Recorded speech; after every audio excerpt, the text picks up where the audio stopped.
Listen carefully and answer questions 1 to 6. Good morning, ma'am, and welcome to Australia's Moving Experience. How can I help you? Well, I hope you can help me. I'm so up in the air right now. Just calm down now. Let me guess. You're moving and it has you a little confused. That's it exactly. You see, I'm relocating to the United States next month, and I'm having a hard time getting organised. Here, fill out your name and address and let me ask you a few questions. Oh, what should I call you? My name is Jane Bond. OK, Jane, first of all, what's your work phone number? In case I have any questions about things. My work phone is 9463 550. But please try not to call me too often there. My boss hates personal calls. So does mine, ma'am. So does mine. And what address should we ship your things to? My new company is letting me stay temporarily at 509 Clark House. That's CLARK. 1137 University Drive in Seattle. Seattle? Beautiful city, I hear. Mountains right beside the ocean almost. Cooler than Australia, too. OK, and when should we come pack your things? I guess that would be on Monday, March 11th. Do you want any help with an after-packing clean-up? We do that for a small additional charge. Yes, that would be helpful. I promised the landlord I'd give her the keys back by 5 p.m. on Thursday the 14th. Great. We'll just schedule the clean-up for that day. That way, the place will smell clean and there'll be no dust. Well, you do think of everything. Oh, how much is this going to cost? Here is a list of our basic prices. Oh, dear. This seems rather expensive. Yes, ma'am, but you're paying for the best. We're careful and we're fast. Like we say, the only thing we break are speed records getting you moved. Well, maybe that's so. Oh, I nearly forgot to tell you. I don't want my furniture shipped with me. I won't be looking for an apartment till after I arrive in America. Would it be possible to put my furniture in storage here for a month, then have it sent along later? Of course, we do that all the time. A couple of other things. Here at A Moving Experience, we try to pack your things logically. We don't just throw stuff in boxes. Now listen and answer questions 7 to 10. Do you have any special requests? You know, things you want packed in some special place, so you know where to find them. Like what? Oh, I don't know. Things like dishes, maybe. Not to be rude, but you look like a lady who likes to eat. Ah, yes, I need my dishes and things where I can find them quickly. Great. We'll put those dishes and cutlery in what we call the emergency pack. Can you think of anything else? I do have an antique tea kettle my great-grandmother gave my mother. I wouldn't want to lose that. So I guess you'd better put that in storage with the furniture. Grandma's tea kettle with the furniture. Got it. Say, how about things like your alarm clock? You don't want to miss your plane on the big day, right? Well, you certainly think of everything. Yes, that's right. I'll also need my alarm clock where I can find it. Fine, we'll put that in your personal package. And of course, we'll give you a list of where we pack everything. So all you'll have to do on Thursday the 14th is grab your luggage on your way out the door. I couldn't help noticing the new CD player you're carrying. Is that a Samsung? Why, yes it is. One of their best. Cost me nearly $100, it did. Do you want to take special care of it? I mean, it's brand new. Take care of it, but nothing special. You can just put it in storage with the furniture. That looks like everything we need here. I guess you're all set. That was certainly quick. Thank you, young man. This has been a most moving experience.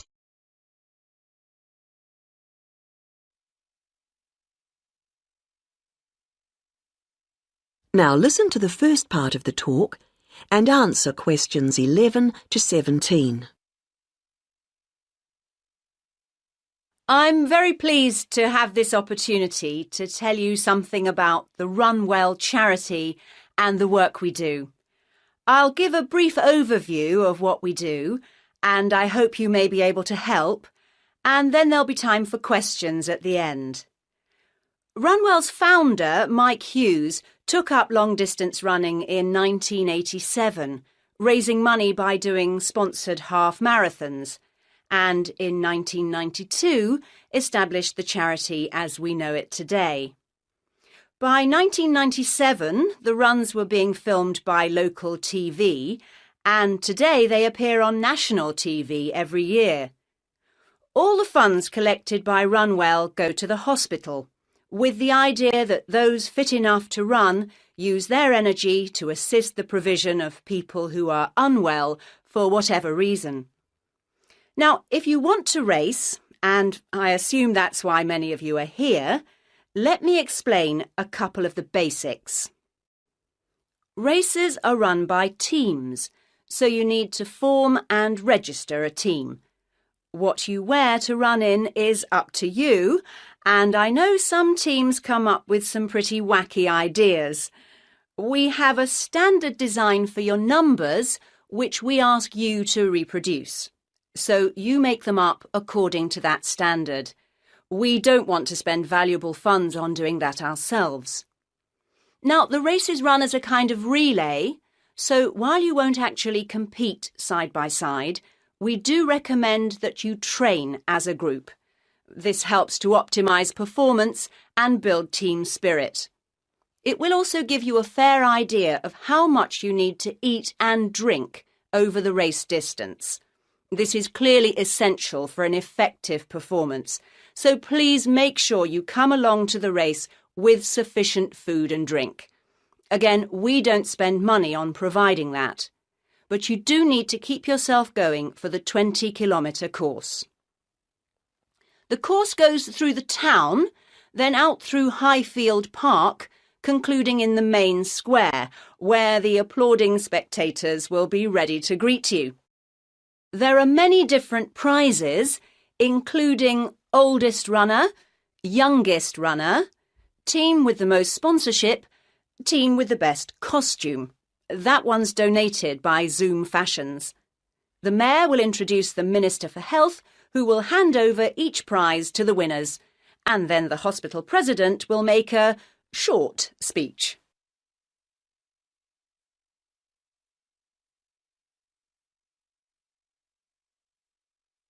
Now listen and answer questions 18 to 20. OK, that's the big race. But I know there are many people who don't feel they are up to running a 20-kilometre race, but who would nevertheless like to raise money for Runwell. Over the years, we've had experience of many ways of trying to collect money, some very successful, others less so. Now, of course, 20 kilometres is too far for children to run, but there was a sponsored swimming event at the local school last year, and that did very well. People have also tried to organise food-based events, such as selling homemade cakes and bread and so on at the market. And there was a large picnic arranged in 4 Bright Gardens, although these events failed to justify the efforts put into them, though I'm sure they were very tasty. These days, so many people are out at work all day that going from house to collect money isn't very effective. But it is possible to raise useful funds by selling small promotional items, such as badges with the Runwell motif on them. We're currently checking to see if postcards, perhaps showing the race's winners each year, might also be a good idea or not. We do appreciate the efforts that have gone into selling second-hand goods, but to be honest, the returns have not been very high on this. One very dedicated group organised a team quiz recently, which went very well, and it would be good to see more such activities. There's also been talk of a concert, but we'll have to see how plans for that progress. Now, are there any questions at this stage?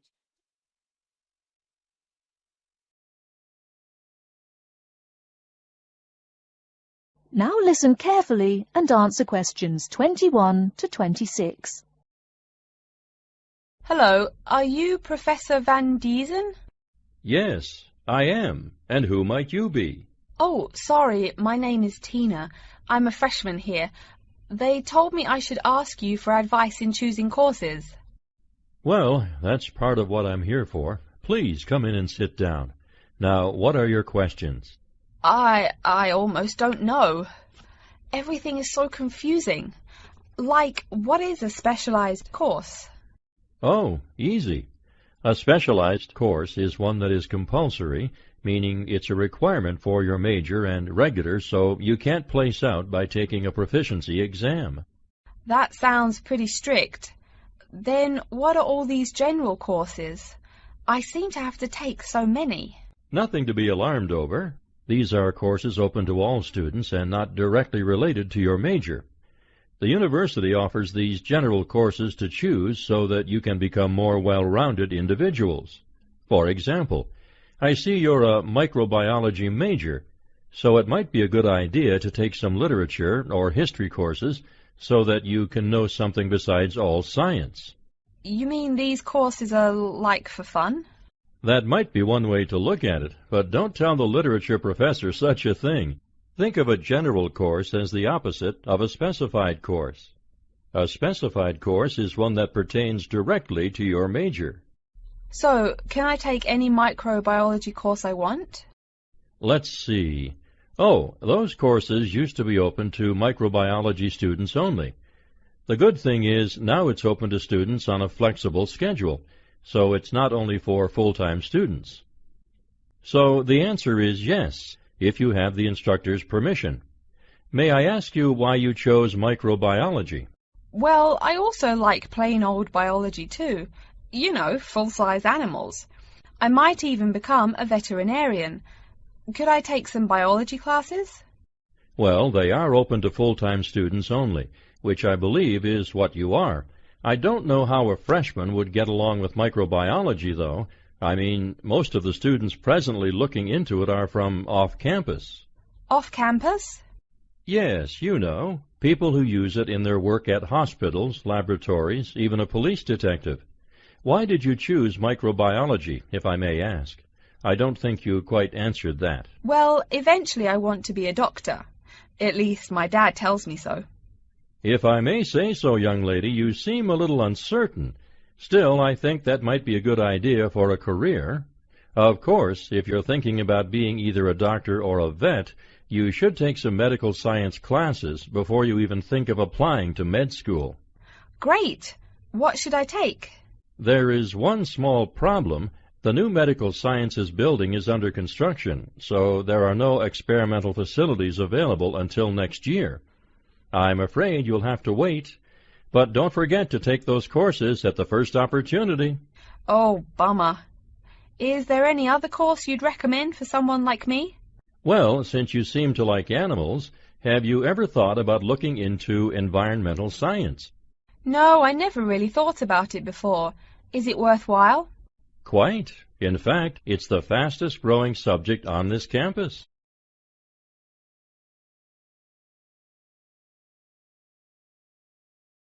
Now listen and answer questions 27 to 30. I'm sorry, I couldn't help noticing the long list of classes you've written out there. May I have a look? Oh, sure. Medical science, statistics, laboratory techniques, medicine, mathematics, computing. My, a bit of everything here. Is it too much? For your first semester, yes. What I suggest is starting out by taking the compulsory courses. Like we said before, the medical science can wait. Consider taking that in your sophomore year. I think I'd put off computing, too.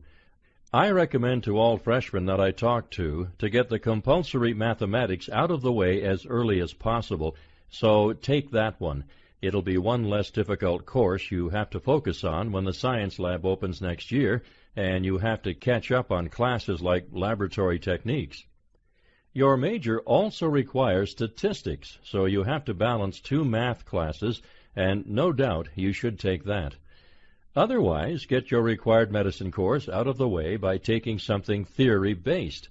Oh, of course, and your environmental science class, if you're interested. The others can wait, though I think computing is definitely a good idea, even though it's not required. I see, too, on your paper there, you seem to have had high marks on the entrance exam. Yeah, I guess so. Don't be shy. Have you thought about applying for a scholarship? Do they have any? I mean, my dad is always complaining about how much money it costs him. In your department, there are actually 3 full scholarships available. They cover tuition and provide $1,500 cash. $1,500 cash? Party! Please, miss, the money is intended more as a textbook allowance, not party money. If you promise to behave, I'll show you how to apply. Great, and thanks.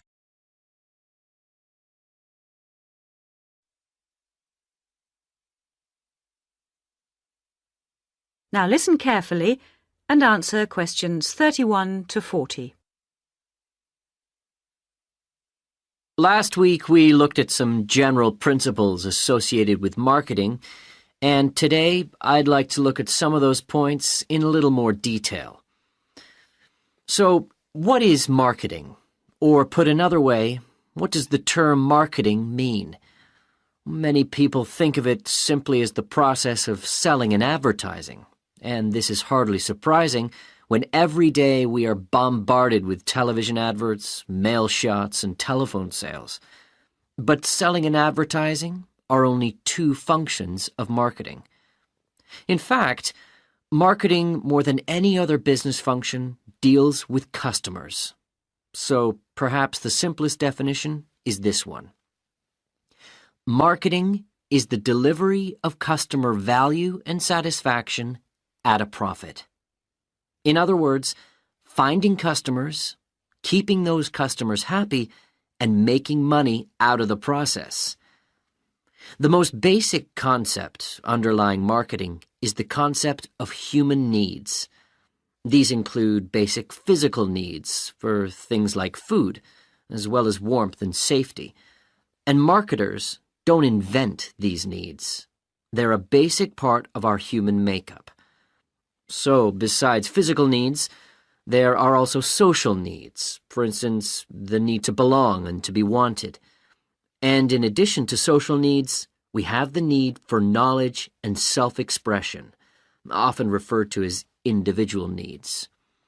As societies evolve, members of that society start to see things not so much in terms of what they need, but in terms of what they want. And when people have enough money, these wants become demands. Now, it's important for the managers in a company to understand what their customers want if they're going to create effective marketing strategies. So there are various ways of doing this. One way at supermarkets, for instance, is to interview customers while they're doing their shopping. They can be asked about their buying preferences, and then the results of the survey can be analyzed. This provides reliable feedback on which to base future marketing strategies.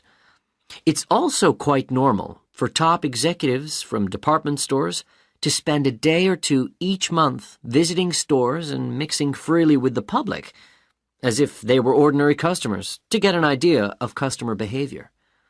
Another way to get information from customers is to give them something. For instance, some fast food outlets give away vouchers in magazines or on the street that entitle customers to get part of their meal for nothing. As well as being a good way of attracting customers into the restaurants to spend their money, it also allows the managers to get a feel for where to advertise and which age groups to target. Another strategy employed at some well-known theme parks, such as Disneyland, is for top managers to spend at least 1 day in their career touring the park dressed as Mickey Mouse or some other cartoon character. This provides them with the perfect opportunity to survey the scene and watch the customers without being noticed. Okay, well, we mentioned customer satisfaction at the beginning of this lecture, and I'd like to return briefly to that as it relates to what we've just been talking about. If the performance of a product falls short of the customer's expectations, the buyer is going to be dissatisfied. In other words, if the product you buy isn't as good as you'd expected, then the chances are you'll be unhappy about it. If, on the other hand, performance matches expectations and the product you buy is as good as you expected, then generally speaking, the buyer is satisfied. But smart companies should aim 1 step higher. They should aim to delight customers by promising only what they can be sure of delivering and then delivering much more than they promised. So then, if, as sometimes happens, performance is better than expected, the buyer is delighted and is twice as likely to come back to the store. Now, let's move on to look at the role of advertising. You now have half a minute to check your answers.